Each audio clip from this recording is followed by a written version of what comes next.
എനിക്കറിയാമെങ്കിൽ ഞാൻ എന്നോട് ചോദിക്കും താൻ ആരാണ്? തനിക്ക് ഞാൻ പറഞ്ഞുതരാം താൻ ആരാണ്? എന്നോട് ചോദിക്കും. അപ്പൊ തനിക്ക് ഞാൻ പറഞ്ഞുതരാം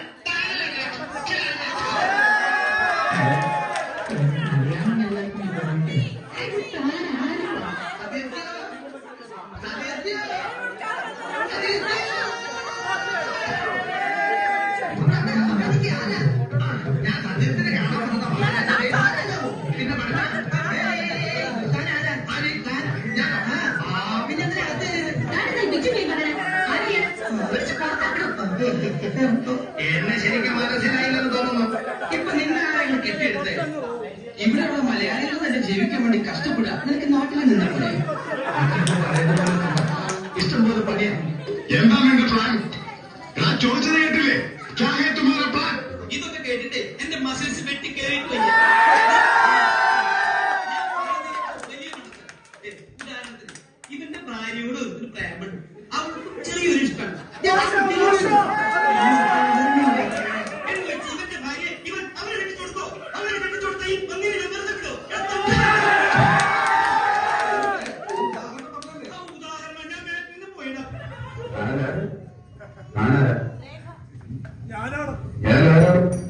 ഇവരുടെ പച്ചയും പൂച്ചയ്ക്കും വരെയാണ്. ഇവിടെ പച്ചയും പൂച്ചയും കാണുന്നത് ചോദിക്കാമായിരുന്നു. ഞാൻ ഈ നാട്ടുകാരനാണ്. ഈ നാട്ടിൽ പറ്റിയ ആളാണെന്ന് കണ്ടിട്ട് പൊതുവുണ്ട്. ഈ പുള്ളിക്ക് പറ്റിയ ആളെന്ന് കണ്ടപ്പോഴേ എനിക്ക് തോന്നും ഇതാണ് അല്പം ദേശം. ഞാൻ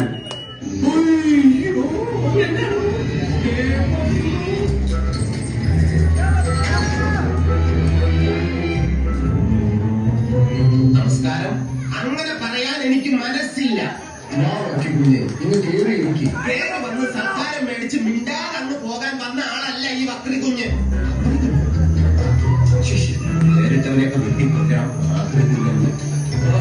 എന്താണ് എന്റെ പേര്? വർക്കിക്കുഞ്ഞ്. ആ വീട്ടിൽ പോയി ആ കുഞ്ഞ് മരുന്ന് വൃത്തിയായിട്ട് നടക്കണം. ഈ മുടിയൊക്കെ ജീവി ഒതുക്കണം. അത് മാത്രമല്ല പറയുന്നത്, മുടി ഒതുക്കാൻ തിരുവനന്തപുരത്തൊരു വൈദ്യുതി ഉണ്ടാക്കിയ ഗന്ധർവ്വം വെച്ച് തേച്ചതാണ്. അതിന് ശേഷമാണ് ഇങ്ങനെ എഴുന്നേറ്റ് നിൽക്കാൻ തുടങ്ങിയത്. ഇനിയും താഴെ എനിക്ക് യാതൊരു പ്രതീക്ഷയില്ല. ഞാൻ പോവാന്ന് വേണമെങ്കിൽ എന്നോട് കൂട്ടില്ല.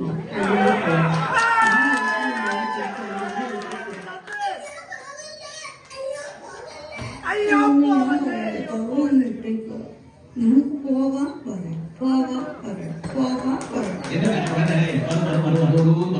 ഞാൻ നിങ്ങളെ കാണുന്നു, നിങ്ങൾ എന്നെ കാണുന്നു. പക്ഷെ ഞാൻ കാണുന്ന നിങ്ങൾ വെറും നിങ്ങളല്ല. എന്നെ കാണുന്ന നിങ്ങളാണ്.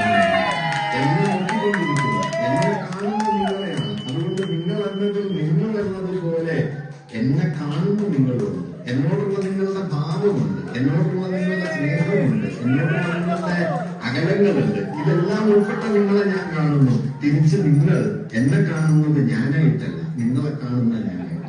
അതുകൊണ്ട് ഞാൻ കാണുന്ന നിങ്ങളിൽ ഞാനുണ്ട്, എന്നെ കാണുന്ന നിങ്ങളിൽ നിങ്ങളുണ്ട്. അല്ലാതെ നിങ്ങളെ മാത്രമായിട്ട് ഞാൻ കാണില്ല. നിങ്ങളെ കാണുമ്പോ ഞാൻ എന്നെയും കാണും. എന്നെ കാണുമ്പോ നിങ്ങൾ നിങ്ങളെയും കാണും.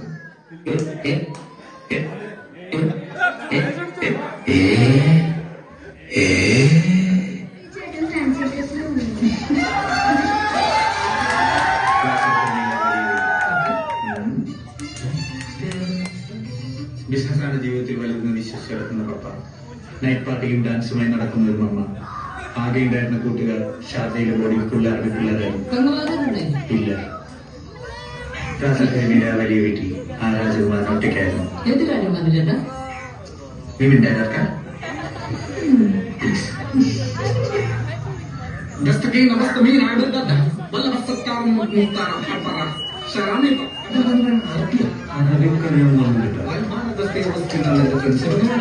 അറബി കൂട്ടുകാർ